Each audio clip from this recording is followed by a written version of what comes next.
નવસારી જિલ્લા કોંગ્રેસ સમિતિ દ્વારા ચીખલી કોળી સમાજની વાડી ખાતે મંડળ અને સેક્ટર પ્રમુખો માટે વિશેષ પ્રશિક્ષણ કાર્યશાળાનું આયોજન પ્રદેશ પ્રમુખ અમિત ચાવડાની અધ્યક્ષસ્થાને કરવામાં આવ્યું હતું। કાર્યક્રમ દરમિયાન તેમણે કોંગ્રેસના સંગઠનને વધુ મજબૂત બનાવવા માટે કાર્યકરોને સંદેશ આપ્યો હતો કે તેઓ નાનામાં નાના મુદ્દાઓ ઉઠાવે અને લોકો સાથે જોડાય, તેમની સમસ્યાઓને સમજે અને લોકહિતના મુદ્દાઓ પર સક્રિયપણે અવાજ ઉઠાવે। આ પ્રસંગે ધારાસભ્ય શ્રી અનંત પટેલ સહિત અનેક અગ્રણીઓ ઉપસ્થિત રહ્યા હતા।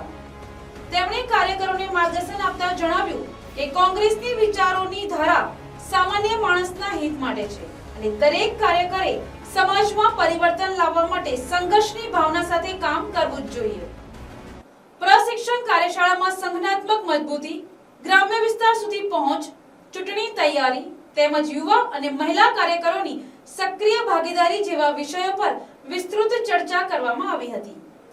કાર્યશાળા અંતે કોંગ્રેસના આગેવાનો દ્વારા સંકલ્પ લેવામાં આવ્યો કે આગામી સમયમાં કોંગ્રેસની વિચારધારાને ગ્રામ્ય સ્તરે પહોંચાડવામાં આવશે અને લોકોના હિત માટે વધુ મજબૂત અભિયાન હાથ ધરવામાં આવશે। ગુજરાતમાં જે નવા કોર્પોરેશન બન્યા અને જૂના કોર્પોરેશન કુલ 17 કોર્પોરેશન છે, એમાંથી 15 કોર્પોરેશનની ચૂંટણીઓ થવા જઈ રહી છે। સરકાર દ્વારા હજુ સુધી એના સીમાંકન બાબતે સ્પષ્ટતા કરવામાં નથી આવી, એમાં જે વાંધા વિરોધ આપવામાં આવ્યા હતા એની અંગે કોઈ કાર્યવાહી કરવામાં નથી આવી। પણ કોંગ્રેસ પાર્ટીનું સંગઠન હવે બૂથ લેવલ સુધી અમે મજબૂત બનાવી રહ્યા છે, લોકોના પ્રશ્નો માટે લડી રહ્યા છે। શહેરી વિસ્તારમાં પણ જે વધારે ટેક્સ લેવાય છે, મોંઘી વીજળી છે, પ્રદૂષણના પ્રશ્નો છે, ટ્રાફિકના પ્રશ્નો છે, જે ડિમોલેશન કરવામાં આવે છે, બધા જ મુદ્દાઓને લઈ અને શહેરી વિસ્તારમાં પણ ચૂંટણીમાં લોકોની વચ્ચે જઈએ અને લોકોના આશીર્વાદ મેળવવાના છે।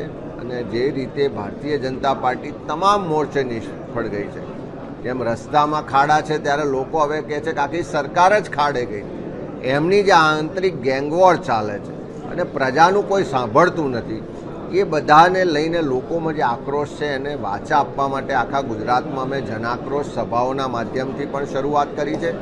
લોકોનો જે આક્રોશ છે, જનાક્રોશ છે, એને વાચા આપવાનું કામ કરીશું ને લોકો આ વખતે 100% પરિવર્તન માટે મતદાન કરવા જઈ રહ્યા છે એવું વાતાવરણ ઊભું થયું છે।